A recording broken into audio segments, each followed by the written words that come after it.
Good afternoon, everyone. Kitty Foss here, your storytelling astrologist, reader of the stars for January 11th and 12th. And I'm going to touch a little bit on the 10th. It's been quite the ride over the last few days, this energy.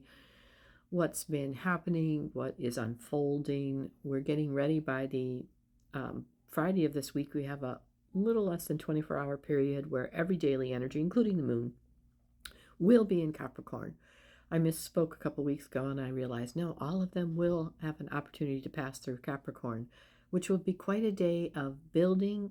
It's about constructing and deconstructing and constructing. And today's energy kind of sets up the week to take a look at it when we look at these 3 days, the 10th, the 11th, and the 12th. And I don't know about you, but I'm tired. I'm very tired. So we moved for a very long void of course yesterday into today, which is really about your own personal energy. This is a lot about this moon's personal energy and what you're here to encounter, to work with. We moved from this with this oppositional energy of will and the sun. So our Mars energy and the sun were in an opposition, which is a seesaw kind of energy, with the moon, the void of course moon, and then into the Scorpion moon. And so it was really about how do we nurture expansion and find the midpoint between our will, what moves us forward in these structures, and it's a big and. How do we nurture ourselves? How do we nurture what we can do? That feeling of what is there to do? Discernment across the Scorpion moon steps forward, especially starting today on the 11th. And it's needed with all of the Capricorn energies, as well as where to put our energy to nurture and what efforts can we do. And though this may feel a bit overwhelming, the energy is so much so to focus directly with your local things and your local eyes in front of you, what you can do and use your voice to see. So for an example for that may be something like that happened to me. Some of the images of this week, especially, I'm going to pause for a moment for Ms. Good, that have seen. One of the images that sticks out in my head is the airbag that was deployed. And I was feeling, what can I do? And Spirit, as I was driving into the compound I live in, had a blood bank bus there.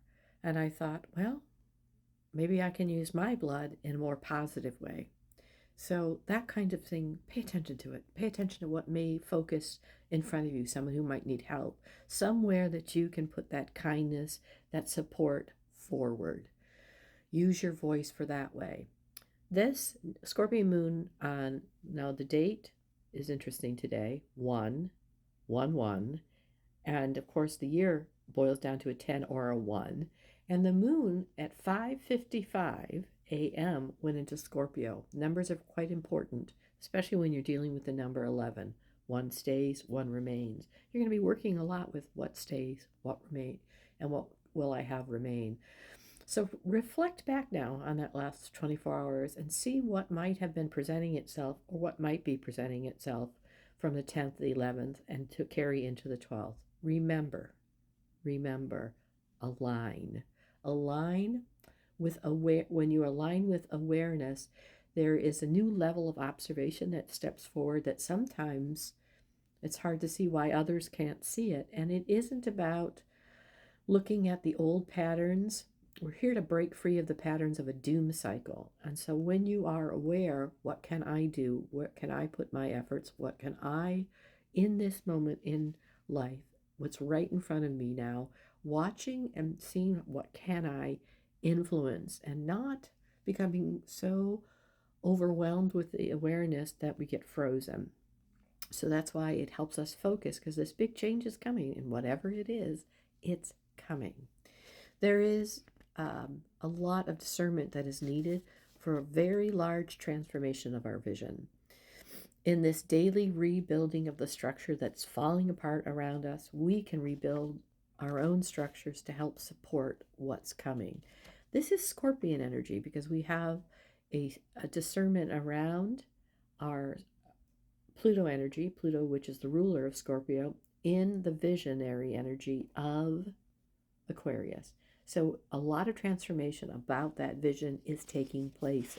Tap into it. Try not to be knocked over by it. Hard to do. I can already feel myself just great need to rest, step, rest, step. That's for me. That doesn't necessarily mean that's how it shows up for you. With this transformation, interestingly enough, that Scorpion energy is also having us step back on the other two bigger themes, the Uranus and Taurus and the Neptune in Pisces. So the moon is working that Scorpion energy a little bit more independently from that, because it's not in a conversation of the spirit flow, of the chaos, of the awakening. It's to be present right now and allow the synthesis, that's the word that comes forward, synthesis to flourish in you, to grow, because we will not with clarity understand, but it's in the little nuances that are stepping forward to build that bigger picture of the structure. These big themes grant us some real grace, flourishing of grace as we explore our roles over these few days. Tomorrow, we activate our experiences with our voice in those larger structures, while the background energy nurtures us, pushes us forward, brings us those things we need when we look, when we experience and use our voice. It's an expansion of our own, what they just said to me was our own superpower of presence. That's our superpower right now, to be so present and tap into the superpower that is calling us in this awakening.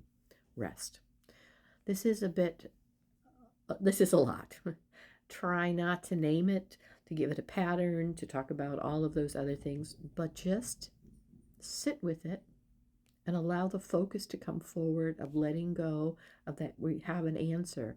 The answers are not necessarily going to be clear, but the answers that are right in front of us will bring us where we need to go. Again, there is we're being granted some additional grace. What is clear is the growth. That's the only thing that is clear. Something is growing. How are you going to influence what that is? I'm Kitty Foss. I will be back Tuesday morning, getting some rest myself. Namaste.